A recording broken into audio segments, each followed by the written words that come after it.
திருவள்ளுவரின் வழியில் வாழ்ந்து வாழ்வின் உன்னத நிலையினை அடைய திருக்குறளோடு நாம் என்னும் இந்த நிகழ்விலே இணைந்திருக்கின்ற உங்கள் அனைவருக்கும் முதற்கண் வணக்கம். குறள் எண் 485, அதிகாரம் காலம் அறிதல். இது சீவக சிந்தாமணியில் வரும் கதை. சீவகனின் தந்தை சச்சந்தன். சச்சந்தனை கொன்று அவ்வரசனை கட்டியங்காரன் என்பவன் கவர்ந்து கொண்டார். அதனால் சீவகனை கந்துக்கடன் என்னும் வணிகன் வளர்த்து வந்தான்.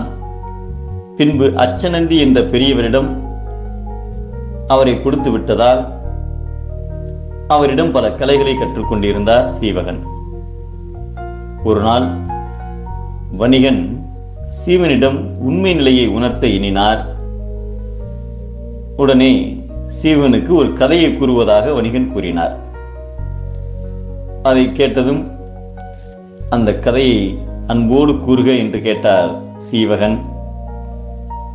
அதற்கு, ஏமாங்கத நாட்டில் சச்சந்தன் என்னும் ஒரு அரசன் நல்லாட்சி புரிந்து வந்தான். அவ்வரசனை கட்டியங்காரன் என்னும் அமைச்சன் கொன்று அரசை கவர்ந்து கொண்டான். அரசி பிழைத்து போய் தனியான இடத்தில் ஒரு தனையினை ஈன்று மனமுருகி நின்றாள். அப்பிள்ளையை ஒரு வணிகன் கொண்டு போய் வளர்த்தான். அவன் இப்பொழுது பல கலைகளையும் கற்றுத் தெரிந்து பருவமேதி அழகிலும் அறிவிலும் வீரத்திலும் ஒருவரும் நிகரில்லை என்னும்படி ஓங்கி உயர்ந்து நிற்கின்றார் என்று அந்த வணிகன் கூறினார். அதை கேட்டதும், ஐயா, அவரை காண விரும்புகிறேன் என்றான் சீவகன். ஏனென்றால் அவருக்கு நான் உதவ வேண்டும் என்றார். அவர் எங்குள்ளான் என்றும் கேட்டான். அதற்கு அந்த வணிகன், நீதான் அந்த இளைஞன் என்று நேரே காட்டினார். தனது உண்மையை உணர்ந்த சீவகன் உள்ளம் கலங்கினான்.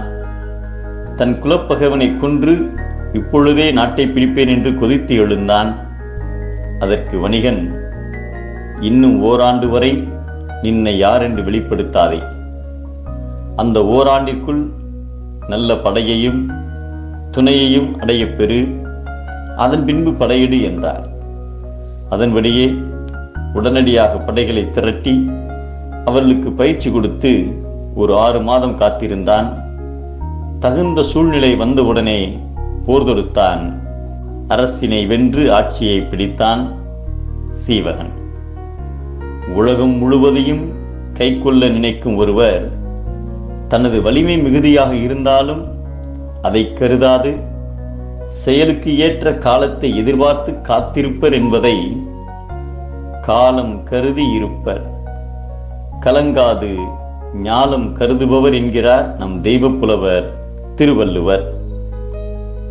உன்னை வெல்ல ஞானம் போதும், உலகை வெல்ல காலம் வேண்டும்.